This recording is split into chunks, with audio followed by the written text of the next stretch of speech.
sorry, going back to the game here. The Broncos and the Packers. Jordan Love goes 24 for 40, right around 300 yards, a touchdown, 2 picks.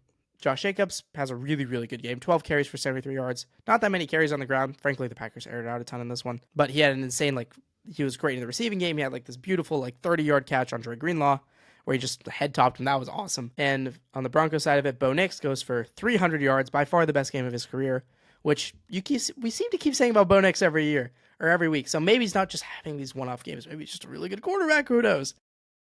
Who could have said that a few weeks ago? Bo Nix, 4 touchdowns as well. RJ Harvey couldn't really get it going in this one. This whole Broncos run game really has taken a step back after J.K. Dobbins left. Courtland Sutton, 7 catches, 113 yards and a touchdown. He was awesome in this one. Frankly, these other guys are really starting to step up too. Troy Franklin goes 6 for 85 and a score. Lil Jordan Humphrey gets in the end zone. And frankly, this has been heading to the Packers side of it. This started off really well for them. They were up 16-7, I want to say. And then they got another long run in. So they had a pretty solid lead in this one. It just, part of it was that they could not push that lead very well because they struggled in the red zone in this one. Brutal struggles in the red zone. They'd been really good in that in the last few weeks. This week, not so much. A lot of settling for field goals. And if you've been listening to this podcast or just watching the Broncos throughout the whole season, I think you know you cannot leave the Broncos with any space or any room in that fourth quarter because they will come back. It will come back to haunt you. It does every time. But yeah, the offense was clicking. They were holding up Denver. Harvey only had 65 yards on the ground. Again, the Broncos run game has really not been the same since Dobbins was gone. They were even getting pass rush on Bo Nix in this one. Everything was going to plan for that first half. It is really hard to get pressure on Bo with this Broncos offensive line. It is so good. Not only do they have one of the best left tackles in the league in Garrett Bowles, but we're talking about the Chiefs' 4 interior offensive line. It's a very valuable thing. I don't know why teams don't value it more, or some teams, like Niners, they have So it is hard to get pass rush on the Broncos offensive line, and they were finding a way to do it. Like I mentioned before, Josh Jacobs was awesome in this one, creating a lot of huge splash plays, and then it goes to shit in one play. Patrick Surtain makes a freaking unbelievable play. I don't know if you've just watching the replay on broadcast. I don't think that does it justice. Go back on film if you have NFL Pro. Maybe I'll post a little short just so I can make an excuse to get that clip out there. That play by Patrick Surtain, he has outside leverage. Christian Watson goes in on a post. Not only is Christian Watson 6'4", he is insanely fast. He is built to be. He's the perfect deep threat, and he has a step on Surtain. It is toast. That should be a touchdown. 99% of other corners in the league give up that touchdown.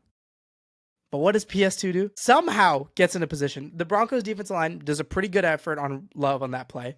Gets to him a little bit, so it's not a perfect throw, but it's still a good enough throw. And somehow Surtain's able to get in position there, jump in front of the play, and get a pick. It was beautiful. And not only in that play, not only does Surtain get the pick, but Christian Watson goes down with a chest injury that actually takes him to the hospital. It was really scary. But the good news is that he seems to be all good. His dad put out a statement saying he's all good. I think the Packers press conferences said for the most part he's okay. So hopefully he comes back to action soon because this Packers team without Christian Watson is completely different. And then obviously Micah Parsons goes down to the injury. And then the pass rush, like we mentioned before, pass rush stops not getting home. The secondary gets torched. And yeah, that's kind of all she wrote on this one.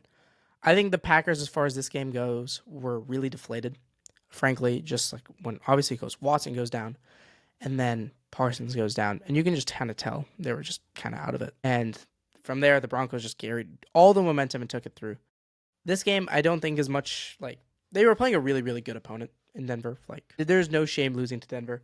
But the main takeaway for this game, more than anything, as far as just anything that happened on the field, is that those injuries suck.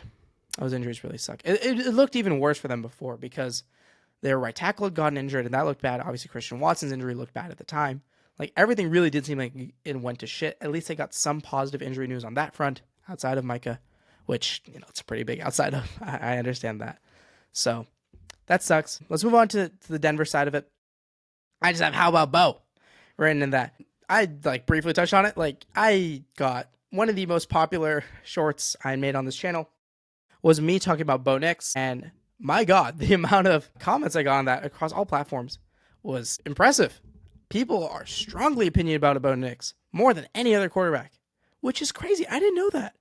Maybe it's because the Broncos don't get that much national media recognition or whatever, but I didn't know people were so opinionated about Bo Nix.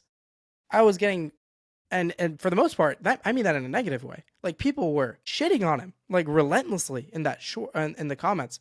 I'm not even a Broncos fan and nowhere close to it. But I found myself in the comments for like 30 minutes just trying to defend Bo Nix. And I had never thought I would. I didn't know. I didn't know people were so anti Bo Nix. I don't know where that came from. But frankly, the way he's playing right now, he's been shutting up a lot of people. And I think he's going to keep doing that. Best game of his freaking career. Let it come back. What else is new with Bo? Let it come back, throwing dimes left and right. Yeah, some of it, like a lot of his guys were just finding ways to get open, and he was fucking dropping it in the bucket. It was beautiful out of Bo. Leading comebacks and being awesome in the fourth quarter. That's nothing new. When I talked about that short I didn't even say like Bo Nix is a super amazing quarterback. I said that Bo Nix has been insanely clutch. And then anyone who sees him as like a system quarterback or whatever and limited, frankly, has not been watching Bo Nix. Bo Nix has a hell of an arm. He's very mobile. And when he gets out of the pocket, frankly, he can do some dangerous shit. My thing with him has always been consistency. And can Bo Nix, for over the course of 4 quarters, be consistent? Consistently lead a good offense. It can't just be, we put up 10 points in the first 3 quarters, we've been dicking around. It's time it's the 4th quarter, let's go lock it. That was not a sustainable path to success. These last few weeks, Bo Nix has been doing exactly that. Just locking in for, even in this game, yes, well, they did have to have a comeback. He was consistently good throughout. Not only are you still getting like the best 4th quarter clutch quarterbacks out of any quarterback in the league this year. Not only are you just getting that, you're now getting consistent production in just the run game. It is, frankly, I talked about how prior, if you start to get a consistent Bo Nix, this is an incredibly scary team. And now that we're starting to get that, yeah, you can go knock out the Packers, who you were home underdogs to. Go knock them out and win by 8 points. Easy enough. Like, they can beat anybody when Bo Nix is clicking like that. Another key, I talked about getting hot and getting healthy. And, this is like a very, I don't know if you want to say stereotypical adage. Very simple, very simply, sometimes the key to success in the postseason is just having a really good offensive line and defensive line. And the Broncos have that. I touched on their offensive line before. But as for the defensive line, you have Nick Bonino, you have Zach Allen. Like, those are major, major players on that defensive line. And they're going to create consistent disruptions, probably leaving out even more guys than that. I'm sorry, I'm not too familiar with like all of the people's names, but what I can see with my eyes is just that, yeah, that defensive line can get home. They're so good. The best pass protecting O-line in the AFC, of course. And in that second half, when Bo had clean pockets, you really start to see this offense just cook all the time. I don't want to say only concern, but my main concern for Denver is that run game. Harvey has like kind of not been it, which I think is just like he's a young running back and not seeing things as clearly. And frankly, J.K. Dobbins is just a really, really good back. So before, when I talked about Denver, I talked about, this is prior to J.K. Dobbins getting injured, I said their path to winning games was just letting that defense cook and just running the ball. And I think that could have worked as a path, but now that Bo is starting to really click and that run game isn't that working that well, I don't think that's going to be the case. I'd love to see that run game pick up, but frankly, if they didn't run well against this team with Devontae Wyatt being out, so they didn't have the greatest run defense in Green Bay, I don't know when that will pick up. They need Harvey to just start taking major steps pretty soon, which I don't think is very feasible. I'm not sure when Dobbins will come back. I think they rumored for like he could come back for the Super Bowl, and maybe he can come back earlier. But if he doesn't come back, it's going to be a lot of pressure on Bo and these guys, because, or again, they really need Harvey to start taking a step here. As for the defensive side of the ball, I mean, when we're talking about Denver, come on, I've sung the praises of this unit every time they've come up on the show. I think the Broncos have come up 4 or 5 times through the course of the season, and I'll repeat again, there's so much talent on every level of that defense. I'm smiling ear to ear because it's just fun to watch. That defensive line we just mentioned, awesome. Their linebackers headlined by my favorite player in the NFL, or my former favorite player in the NFL, Dre Greenlaw, over there, just freaking killing people. I know he gave up a touchdown to Josh Jacobs. That was frankly just an absurd catch. It was good coverage. You got Alex Singleton, who's a freaking, if you heard about his story a few weeks ago, dealing with cancer, coming back the next week, insane.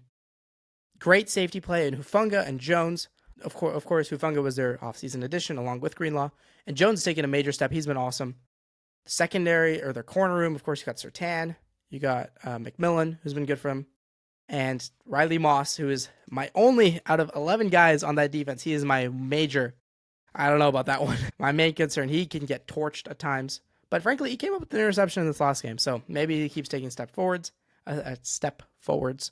He has a big issue with penalties as well. He needs to clean that shit up. So we'll see. This team is so scary. Said it before. God damn it, I was right. Nailed that shit on the head. Because now that we're starting to get consistent production out of Bo Nix, it's going to be really hard to stop this Broncos team. And that's why they're 12-2. Driver's seat for the 1 seed. They just have to win 2 out of their next 3. And they will be locked and loaded in that spot.